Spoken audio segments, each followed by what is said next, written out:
Auto mode में camera operate करना बहुत आसान है, कोई भी कर लेता है, लेकिन जब बात आती है मैनुअल मोड की तब थोड़ा कॉम्प्लिकेटेड हो जाता है। तो आप बोलोगे जो ऑटो मोड में काम हो जाता है तो मैनुअल मोड की क्या ज़रूरत है? नहीं, ऐसा नहीं होता है। प्रोफेशनल दुनिया में हमेशा मैनुअल मोड में शूट किया जाता है ताकि हम डिसाइड करें कि हमें कैसा इमेज चाहिए, कैमरा नहीं।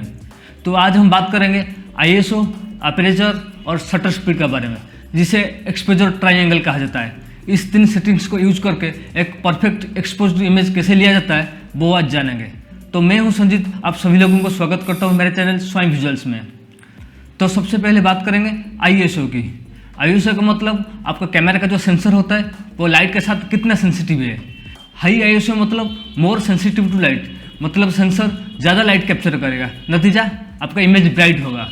लो ISO मतलब लेस सेंसिटिव टू लाइट, मतलब कम लाइट कैप्चर करेगा, नतीजा डार्क इमेज। बस ये समझो ISO आपके इमेज में डिजिटली लाइट्स ऐड कर देता है, लेकिन ISO के साथ एक पंगा भी है। अगर आप ISO को ज़्यादा बढ़ा देते हैं तो ये इमेज में नॉइज ऐड करना शुरू कर देता है। तो कितना ISO तक बढ़ाना चाहिए? तो चलिए हम इसे एग्जाम्पल देकर समझते हैं। अभी हमारे पास ये सब्जेक्ट है, सब्जेक्ट अभी अंडर एक्सपोजर में है, मतलब सब्जेक्ट के ऊपर जितना लाइटिंग होना चाहिए उतना लाइटिंग नहीं है। तो हम ISO को बढ़ाकर अभी इसको कैसे परफेक्ट एक्सपोज कर सकते हैं वो देखेंगे। अभी हमारा ISO है 100 में, तो चलिए हम ISO को बढ़ाते हैं। जैसे आप लोगों ने देखा, मैंने ISO को बढ़ाया, सब्जेक्ट अभी हमारा प्रॉपर एक्सपोज हो गया है। मैंने ISO को 800 तक बढ़ाया। इसी तरह आप ISO को बढ़ाकर सब्जेक्ट को प्रॉपर एक्सपोज कर सकते हैं, लेकिन वो भी एक लिमिट तक। हर एक कैमरा का एक नेटिव ISO होता है, उतना ISO रेंज तक आपको क्लीन इमेज मिलेगा। अगर उससे आप आगे जाते हैं तो धीरे धीरे इमेज में नॉइज ऐड होना शुरू हो जाता है, जिसे ग्रेन कहते हैं, वो ऐड होना शुरू हो जाता है। इसलिए आपको कैमरा का नेटिव ISO क्या है वो आपको जानना पड़ेगा, उसी रेंज में रहकर काम करना पड़ेगा। अभी देखते हैं, जैसे हमारा सब्जेक्ट में एकदम लाइटिंग नहीं है, जैसे लो लाइटिंग कंडीशन होता है पूरा ऐसे ही है, लाइटिंग एकदम नहीं है। अभी चलते हम ISO को बढ़ाते हैं। अभी मैंने ISO को 6400 तक बढ़ा दिया है। सब्जेक्ट तो ठीक ठाक लगता है कि एक्सपोज हो गया है, लेकिन देखेंगे आप शैडो एरिया में नॉइज आना शुरू हो गया। इसे ही नॉइज कहते हैं। ये इमेज की क्वालिटी को थोड़ा घटा देता है, इसलिए हमें इसे बच के रहना चाहिए। अब बात करते हैं शटर स्पीड के बारे में। शटर स्पीड को समझने से पहले ये समझ लेते हैं कि शटर क्या होता है।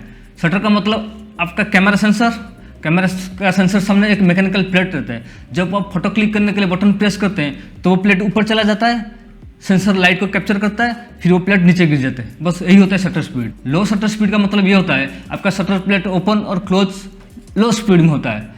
इसका मतलब सेंसर ज़्यादा टाइम ओपन रहता है और ज़्यादा लाइट कैप्चर करता है, नतीजा आपको ब्राइट इमेज मिलता है। और हाई शटर स्पीड का मतलब शटर प्लेट स्पीड में ओपन क्लोज होता है और सेंसर को कम टाइम मिलता है लाइट को कैप्चर करने के लिए, नतीजा आपको डार्क इमेज मिलता है। ISO जैसा शटर स्पीड भी इमेज में एक इफेक्ट डालता है, जिसे मोशन ब्लर कहा जाता है।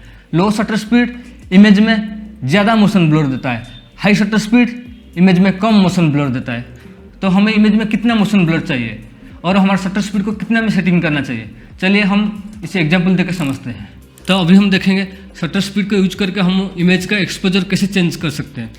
यहाँ पे शटर स्पीड सेकंड में मेजर किया जाता है, जैसे 1/50, 1/60, 1/80, 1/100, 1/400 ऐसे करके मेजर होता है। 1/50 1/400 से स्लो होता है, 1/400 फास्ट होता है 1/50 से। तो ऐसे हम शटर स्पीड मेजर होता है सेकंड्स में। तो अभी जैसे हमारे इमेज अंडर एक्सपोजर है, हमें इसको ब्राइट बढ़ाना है शटर स्पीड को यूज करके। तो अभी हमारा शटर स्पीड 1/400 है, मतलब शटर स्पीड ज़्यादा है, मतलब सेंसर को कम टाइम मिल रहा है लाइट को कैप्चर करने के लिए, इसलिए इमेज डार्क आ रहा है। अभी हम शटर स्पीड को कम कर देंगे तो सेंसर को ज़्यादा टाइम मिलेगा लाइट को कैप्चर करने के लिए, तो इमेज का ब्राइट बढ़ जाएगा। तो चलिए करते हैं।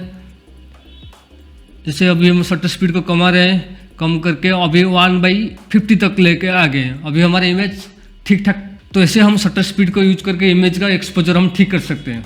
लेकिन यहाँ पे जो और एक बात था कि शटर स्पीड इमेज में और एक इफेक्ट डालता है, जिसे मोशन ब्लर कहा जाता है। तो वो भी देख लेते हैं कि किसी तरह कैसे मोशन ब्लर इफेक्ट होता है शटर को कम बेसी करने से। यहाँ पे याद रखिए, शटर स्पीड जितना कम होगा मोशन ब्लर उतना ज़्यादा होगा, शटर स्पीड जितना ज़्यादा होगा उतना मोशन ब्लर कम होगा। अभी 1/50 में है, अभी मैं वीडियो पॉज कर रहा हूँ, आप देख सकते हैं कितना मोशन ब्लर है, फैन का जो ब्लेड में कितना मोशन ब्लर है। तो अभी हम इसको 1/400 लेके चलते हैं, देखते हैं वहाँ पे कितना हमको मोशन ब्लर मिलता है। अभी देख सकते हैं अभी हम 1/500 में है, कितना मोशन ब्लर कम हो गया। यहाँ पे मैं वीडियो को पॉज कर रहा हूँ, आप देख सकते हैं फैन का ब्लेड को 1/50 से अभी आप कंपेयर कर सकते हैं कि मोशन ब्लर में कितना फर्क है। तो हमें कितना मोशन ब्लर चाहिए, अगेन यह भी एक आर्टिस्टिक डिसीजन है। जैसे फोटोग्राफी में, जैसे फाउंटेन का फोटोग्राफी होता है, वहाँ पे लो शटर स्पीड यूज़ किया जाता है कि हमको ज़्यादा मोशन ब्लर मिले। जैसे स्पोर्ट्स फोटोग्राफी हो गया, बार्स फोटोग्राफी हो गया, वहाँ पे हाई शटर स्पीड यूज होता है कहीं, ताकि हमको एकदम एक सिंगल एक पूरा फ्रेम मिले, जैसे कोई मोशन ब्लर ना रहे, एक तो करंट पूरा एक सिंगल फ्रेम हमको मिले। और वीडियो में इसका एक रूल है, अगर आप 20 FPS में शूट करते हैं तो आपका शटर स्पीड उसका डबल होगा। जैसे आप 20 FPS में शूट कर रहे हैं तो उसका आपका शटर स्पीड 1/50 होगा। अगर आप 50 FPS में शूट कर रहे हैं तो आपका शटर स्पीड 1/100 होगा। ऐसे इसीलिए किया जाता है कि एक नेचुरल लुकिंग मोशन ब्लर मिले। जो हमारा ह्यूमन आई रियल लाइफ में जितना मोशन ब्लर एक्सपीरियंस करता है, उतना मोशन ब्लर अचीव करने के लिए हमको फ्रेम रेट का शटर स्पीड डबल रखना पड़ेगा, तब जाके हमको उतना मोशन ब्लर मिलेगा। अब बात करते हैं अपर्चर की, जो एक लाइट पासिंग भाल्व की तरह काम करता है, जो आपका लेंस में होता है।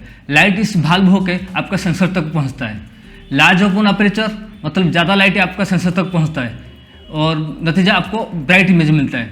स्मॉल ओपन अपर्चर कम लाइट आपका सेंसर तक पहुंचेगा, नतीजा डार्क इमेज मिलेगा। आईएसओ शटर स्पीड की तरह अपर्चर भी आपका इमेज में एक इफेक्ट डालता है, जिसे डेप्थ ऑफ फील्ड कहा जाता है। जो आप इमेज में बैकग्राउंड ब्लर देखते हैं उसी को कंट्रोल करता है अपर्चर। तो हमें कितना ब्लर चाहिए, हमको अपर्चर को कितना खोलना चाहिए, चलिए हम इसे एग्जाम्पल देकर समझते हैं। तो अभी हम देखेंगे अपर्चर को एडजस्ट करके हम इमेज को कैसे परफेक्ट एक्सपोज कर सकते हैं। तो यहाँ पे और एक बात बोलना चाहूँगा, अपर्चर नंबर थोड़ा अलग तरीके से काम करता है। जितना आप अपर्चर नंबर बढ़ाओगे, जैसे 4.5 से 5 जाओगे, 5.6, ऐसे जितना ऊपर जाओगे अपर्चर रिंग छोटा होता जाएगा। और जितना आप नीचे जाओगे 2, 1.8, जितना आप नीचे जाओगे अपर्चर रिंग उतना बड़ा होगा, मतलब ज़्यादा खुलेगा, ज़्यादा लाइट घुसेगा। यही है अपर्चर का साथ। ठीक है, अभी हमारा अपर्चर 5 में सेट हुआ है, हमारा इमेज अंडर एक्सपोज है। उसको ठीक एक्सपोज करने के लिए हमको अपर्चर रिंग को बड़ा खुलना पड़ेगा। बड़ा खुलना है मतलब आपको नंबर में नीचे जाना पड़ेगा, 5 से हम नीचे जाना पड़ेगा। तो चलते हैं, नीचे चलते हैं।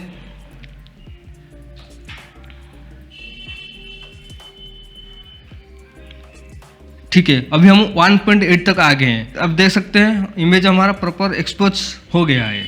यहाँ पे और एक चीज़ देखते हैं, अपर्चर जो डेप्थ ऑफ फील्ड को कंट्रोल करता है उसे कैसे हम एडजस्ट कर सकते हैं।